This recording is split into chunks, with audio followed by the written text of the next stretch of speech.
Agree, mga kababayan, sa posisyon, sa sinabi ni Senator Erwin Tulfo, yun man talaga po ang natural consequences. Pag dinismiss nila, nakala nila niyan, makakabuti kay Sara Duterte. Sabi nga natin, kung naniniwala talaga sila na walang kasalanan si Sara, mismong si Sara, halimbawa, naniniwala na wala siyang kasalanan, wala siyang maling ginawa, bakit pa siya nag-file yung kanyang kampo ng isang petisyon?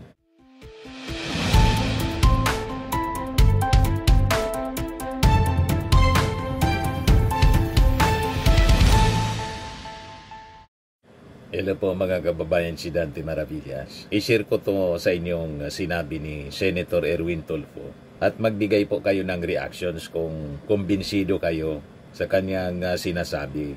Yan ang sabi niya. BP Sara's political plans to suffer if impeachment case gets dismissed without Senate trial. Kasi plano ng mga senador na kaalyado ni Sara, lalo na po si Bungo at saka lalo na po si Bato, yung Duterte senators, yun ang kanilang agenda. I-dismiss. Kasi sabi ni Bato de la Rosa, guided niya ako ng Holy Spirit. Kaya duda tayo. Ang nag-guide mga kababayan sa kanya talaga ay Holy Spirit. Ako ang tingin ko, Spirit of the Glass ang nag-guide sa kanya. Ang Spirit of the Glass po, evil spirit. Pagtakman mo ang gawaing masama, pagkatapos i-claim mo na you are guided by the Holy Spirit, iba kalukuhan po. Ang kaso, impeachment case ni Sara Duterte, may kinalaman sa kanyang pagbabanta, Article 1, sa ating Pangulo na ipapapatay niya daw. Pati si Lisa Marcos, pati si Martin Romualdez. Tapos, yung maling paggamit ng confidential funds, pera ng bayan, gusto mong pagtakpan sa pamamagitan ng pag-dismiss sa kaso. Tapos, sasabihin mo, guided by the Holy Spirit ka. Di ba? Malaking kalukuhan mga kababayan. Paano naging guided ng Holy Spirit ang isang tao, ang intensyon pagtakpan ang mga masasamang gawain?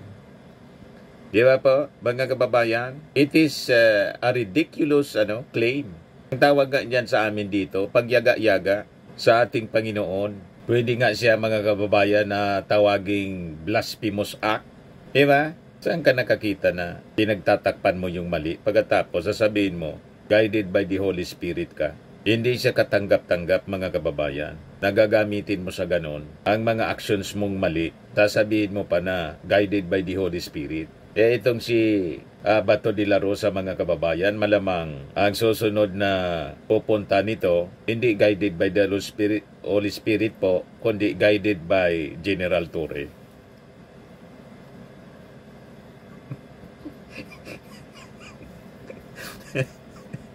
Diba? Papuntang ICC detention facility. Sa kakayaga-yaga niya, mga kababayan sa ating Panginoon, mali na yung ginawa niya, guided by the Holy Spirit pa. Ang susunod yan, guided by General Torre. Malamang, yun ang mangyari sa kanya. Ngayon, sabi po ni Senator Erwin Tulfo, the potential Senate Impeachment Court dismissal of Vice President Sara Duterte's impeachment case without holding a trial may affect her should she seek higher office in the future. This was according to Senator Erwin Tulfo, who is in favor of pushing through with the impeachment trial, at it would allow Vice President Sara Duterte to clear her name. It will also give the public a chance to examine the evidence and end speculation surrounding the allegations against her.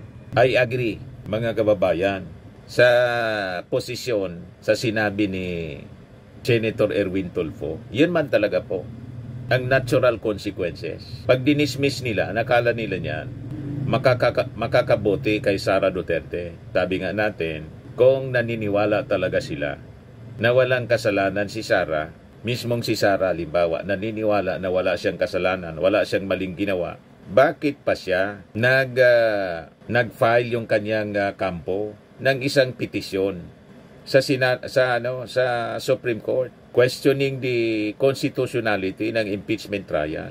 Dapat yung una niyang sinabi na I want a bloodbath. Kung talagang confident siya kasi wala siyang kasalanan. Kaya lang talaga kung alam niya na may mali talaga siyang ginawa, ito talaga yung gagawin niya. Kaya lang, magbabackfire ito mga kababayan sa political career niya. It will have a natural consequence. Tulad ng sinasabi ni Senator Erwin Tulfo. Tama siya rito. Sabi ni Senator Erwin, kawawa din naman siya. Pag naging Pangulo siya isang araw, susundan siya ng susundan. Sasabihin ng mga kalaban niya, mga oposisyon, meron ka pang kaso, kinausap niyo lang yung Supreme Court. Buti, pinayagan kayo ng Supreme Court. He said, a proper trial would allow both the senator judges in the public to scrutinize the charges, including allegations of betrayal of public trust and misuse of intelligence funds. Tulfo was also asked about a circulating draft resolution authored by Senator Francis Kiko Pangilinan, which sought to express the Senate's appeal to the Supreme Court to reconsider its ruling on the impeachment case filed against Duterte.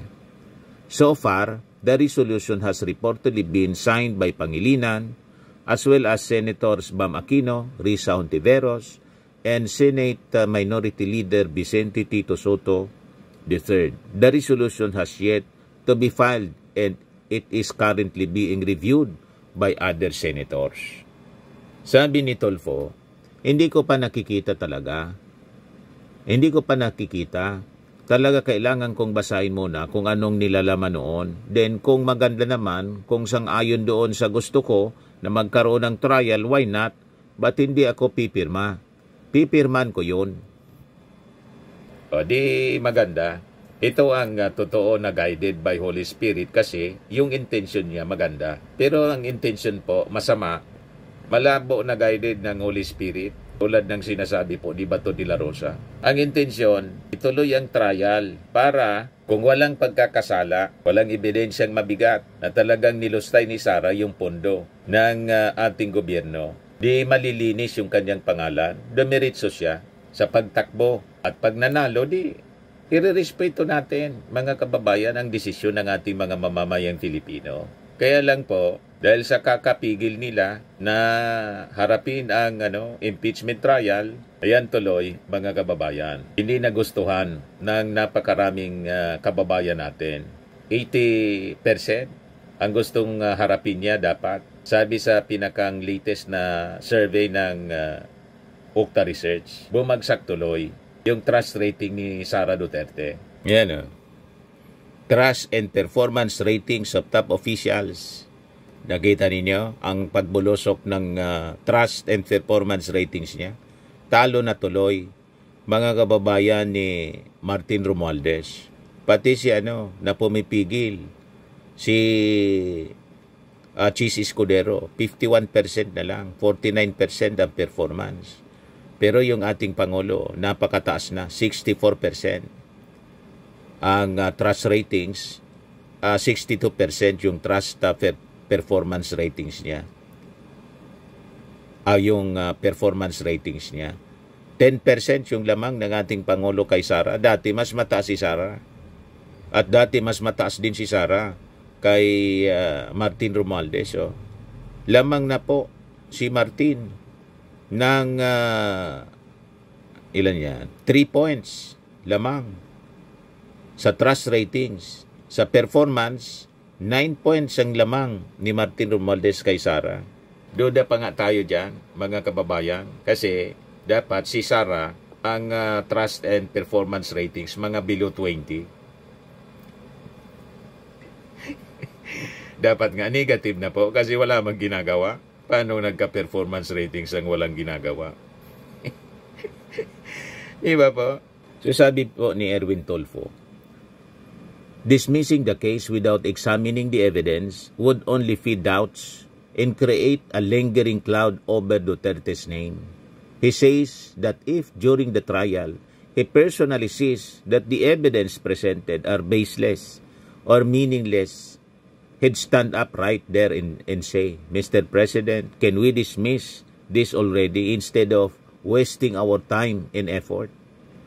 He highlighted that even the Vice President's own camp has expressed readiness to face the charges in court, and that a trial would give her a chance to clear her name fairly and transparently. Yung tatayo si Senator Erwin para mag-motion to dismiss, mali din yun. Ang dapat na mag-motion to dismiss yung defense po. Sila will just render judgment. Kung nakita niya na wala man talagang ebidensyang malakas, acquittal yung kanyang magiging boto. Then i-explain niya yung kanyang boto. Yan ang procedure. Anyway, yun ang sinabi ni Erwin Tulfo. Medyo mali yung procedure. Baka out of order siya. Di ba?